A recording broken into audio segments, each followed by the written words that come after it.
We've got a conversation with former New Mexico State men's basketball coach assistant Jordan Sperber, who also does a phenomenal job over at his YouTube channel, Hoop Vision 68 on Twitter. Also, his YouTube channel, he did a couple of really good episodes about Mark Pope and his offense during his time at BYU.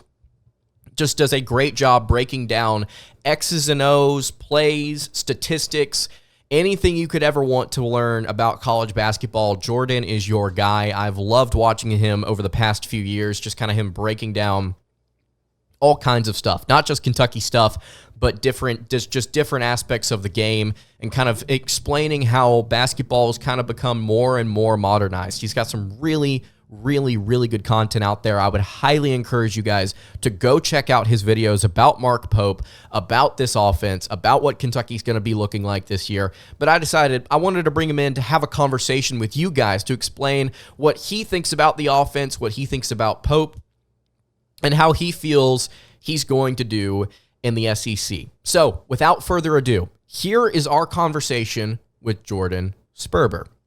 We are now excited to be joined by Jordan Sperber of Hoops Vision 68. Does a phenomenal job over on his YouTube channel breaking down X's and O's in college basketball statistics. Jordan, you've had a couple of really great videos over the past year or so about Mark Pope and his offense during his time with the BYU Cougars. Now that he's the head coach of Kentucky, a lot of people are starting to flock to some of those videos, getting to know about what he and his offense are about. Obviously, you cover a ton of college basketball just across the landscape, breaking down all different kinds of offenses and defenses. Can you kind of give us some insight here as to what you think the strengths of this Mark Pope personnel grouping and kind of offense is? Yeah, so my experience with Mark Pope actually goes back to when he was the head coach of Utah Valley in his first head coaching job before BYU. I worked on the coaching staff at New Mexico State, and we were in the same conference as Utah Valley, so we played them at least twice a year, maybe three times in the conference tournament. And he's changed over the years. He's had different iterations of offenses, but there's a few things that are pretty much all constant with a Mark Pope offense. The most obvious, that just by looking at the statistics that you can notice this, is great spacing and tempo. So pace and space is kind of like the buzzword these days that definitely the NBA plays with, and BYU and Utah Valley have played with. The other part that might not be quite as obvious, dive into the film, that I think his teams are really good at, is reading the defense. So they tend to be somewhat repetitive on offense, running a lot of the same actions over and over again. But the way they use that as a strength is when the defense tries to guard that action one way, they have a counter towards it. Then when the defense changes up their coverage and tries to guard it a different way, they have a new counter. It's all about reading the defense and countering the defense. And this past BYU team this season in the Big 12 was especially good at that reading of the defense. You look at some of their numbers from this past season on KenPom, top 100 team at adjusted tempo, top 14 in adjusted efficiency on offense. Really fun team, both inside and outside of the arc. But the big thing about BYU that you kind of talk about whenever it comes to some of the actions that they like to run is they like a lot of zoom action, which is something that is being utilized more and more in basketball over these past couple of decades. Can you describe to the audience kind of what zoom action is and how Mark Pope likes to utilize it? Yeah, so it's definitely going to be an action that you're going to want to get to know if you're a Kentucky fan. And given Mark Pope's experiences with it. So zoom action is when a player sets a screen for another player off the ball. So you have on-ball screens and you have off-ball screens. We're talking about off-ball screens here. You set a screen for a player off the ball, and then that player sprints into a dribble handoff with the player that has the ball. So normally, kind of the most traditional way zoom action is run is there's a player in the corner, like by the 3-point line in the corner. The ball is at the top of the key in the center of the court. Someone sets a screen for the player in the corner, and then he runs up towards the top of the key to get the ball. And I made a video on Zoom about a year ago now, and I called it's like a ball screen on steroids. So essentially, you're getting into a ball screen by running up into that dribble handoff, but by adding that extra movement, that extra action, and that extra screen, it makes it very hard for the defense to execute their ball screen coverage because the offensive player is coming into a sprint towards the ball. Yeah, zoom action is definitely something I'm probably going to be talking about it a ton when it comes to kind of the personnel that Kentucky's keeping up with within the portal this offseason. Just kind of kids that are more comfortable running around constantly and kind of getting in these up-tempo systems. Kentucky obviously reaching out to a ton of those kids right now in the transfer portal. We'll see if they can land some of them. I've talked a ton. You probably know his name, Kobe Brea from Dayton. I would love to have a kid like that utilizing some zoom action in Kentucky's offense this season. But talking here about just kind of personnel in Mark Pope's system, obviously 1 year in the Big 12, 10-8 in his first year, really, really rugged conference to go through, just a tough conference night in and night out for every team, especially Kansas this year, which was a little bit of a surprise. When you're transitioning to a conference like the Big 12, Jordan, as somebody that's not, I assume, biased to either of these two conferences, what should the expectation be with Pope and his system kind of transitioning? Is this something where we see like a Nate Oates-like success rate where you have a high-octane offense that shoots a ton of threes that ends up finding success in the SEC? Is this going to be a little bit of a different transition? Is it going to be easier? Is it going to be harder? What do you think is going to happen here for Pope and company? Yeah, it's a good question. I think that at the top of the SEC and the Big 12, there's a lot of similarities there. The teams at the top they're just good. You have the Kansases and the Baylors in the Big 12. Obviously, Houston is a newer team in the Big 12 that was extremely good this year.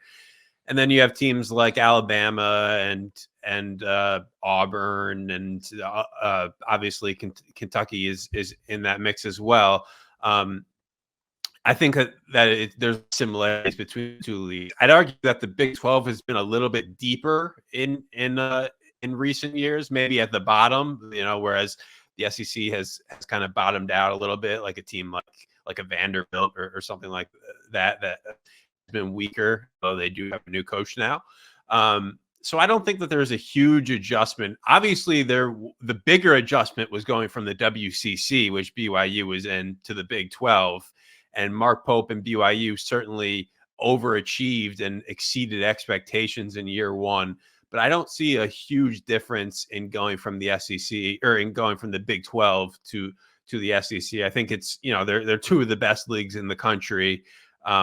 And, I don't think there has to be big tweaks to style of play to cater to this new league necessarily.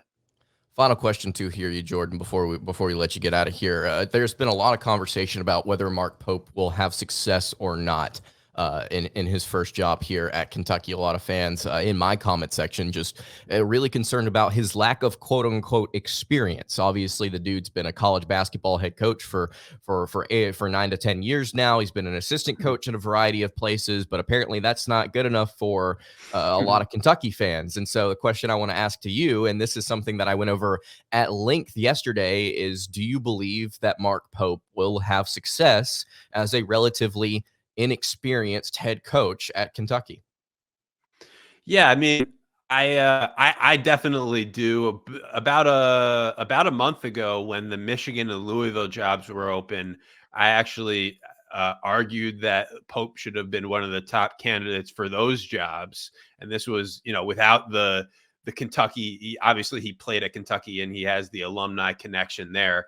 I thought that for those two of the best jobs in the coaching cycle, that Pope should have been involved in those. So I do think he'll have success. I mean, obviously the biggest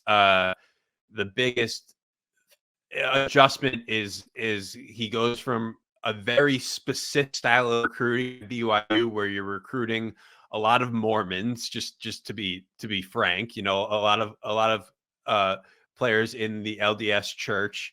And then they did have some success with getting non-Mormons from the transfer portal.